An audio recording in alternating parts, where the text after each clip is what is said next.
Welcome into your PFF prospect profile. Today it's all about Alabama's Minkah Fitzpatrick.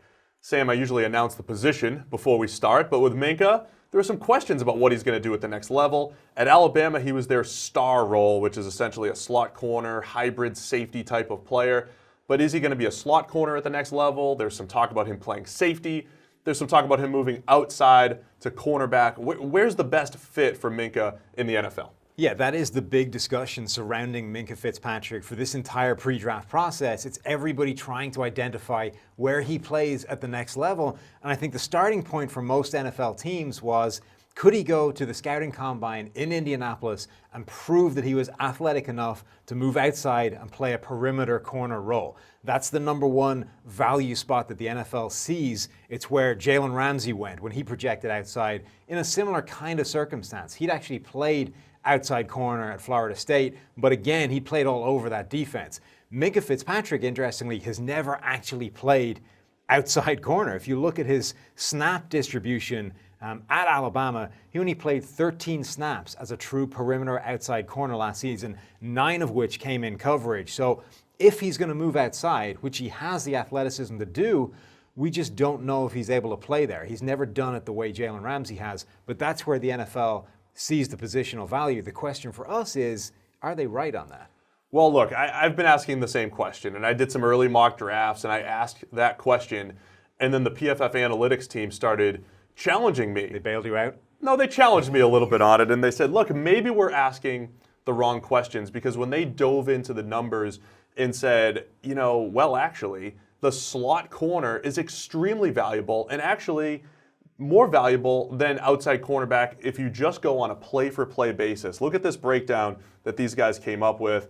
It's called expected points added. So essentially, what's the value on a play-by-play basis when you target an outside receiver, a slot receiver, a tight end, or a running back / fullback? And it's pretty close between outside receiver and slot receiver, but the slot receiver value is actually a little bit higher. So now the question becomes, our slot cornerbacks, who are generally just afterthoughts, right? Like, who do we put in the slot? The guy that's only 5'10", maybe the guy that doesn't run a 4.4 40.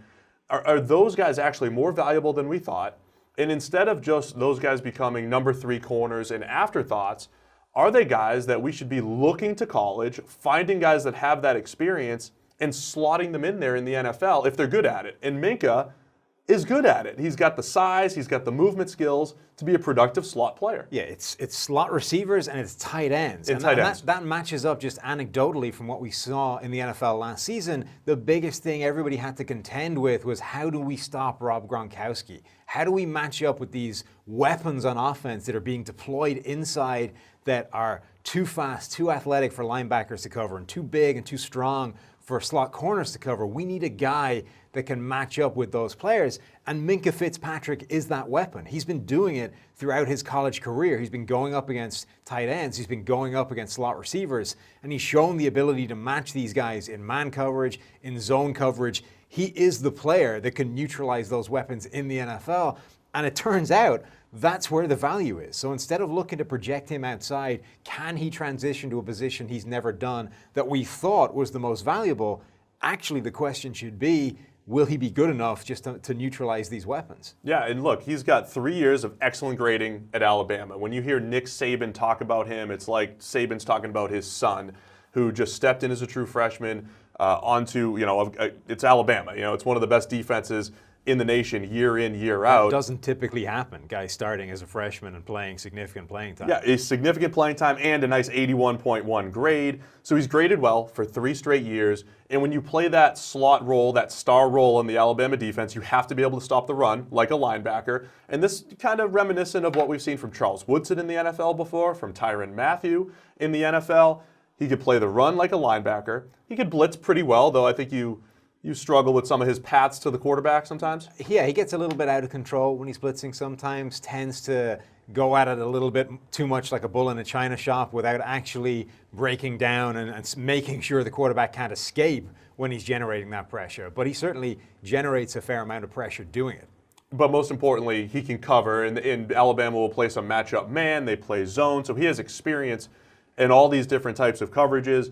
And just in 2016, he had 6 interceptions, 8 pass breakups, 37.8 passer rating against. So we've really seen Fitzpatrick succeed in all the important things that he needs to be good at to play that slot position at the next level. I think that's where I'm keeping him. The other thing I really liked about his tape, just watching those Alabama games, he was visually communicative within that defense. He was constantly talking to other defenders, getting guys in the right spot, making sure everyone had the play call. That's really important for an NFL defense. You need guys that can get everyone on the same page, prevent those coverage breakdowns, those busts that you see all too often in today's NFL. I really like that about him.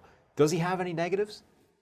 Well, he loves football. I know that. And I would say the only big negatives when it comes to Fitzpatrick, he's given up a few big plays.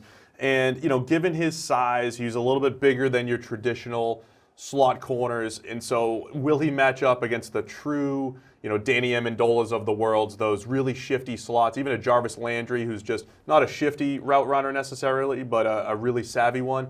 Covering the slot is difficult. That's why that EPA is so high. So at 6'1", 200 pounds, will he get beaten at times? Yeah, I think he will. But overall, you're still talking about a bigger Charles Woodson type of body type that will have more good than bad, but can get beaten by some of the real good slot receivers. And there are those plays even in his college tape. Covering the slot at times is such a no-win proposition that you're going to see plays where he gets beaten and where he allows a catch, where he allows a big play to happen because it's such a hard spot to nail down. So look, we've been raving about Derwin James of Florida State, who's a safety by name. Fitzpatrick, in our world, a cornerback by name, but ultimately probably similar players. Yeah. And they fit that mold of exactly what the NFL needs right now, right? The ability to combat tight ends, slot receivers, play zone, play the run, blitz, rush off the edge. I think Minkah can do it all at the next level. Just as long as you're prepared to get creative. Got to get creative with Minkah Fitzpatrick. Tap in to all those skills. That is your PFF prospect profile, all about Minkah Fitzpatrick of Alabama.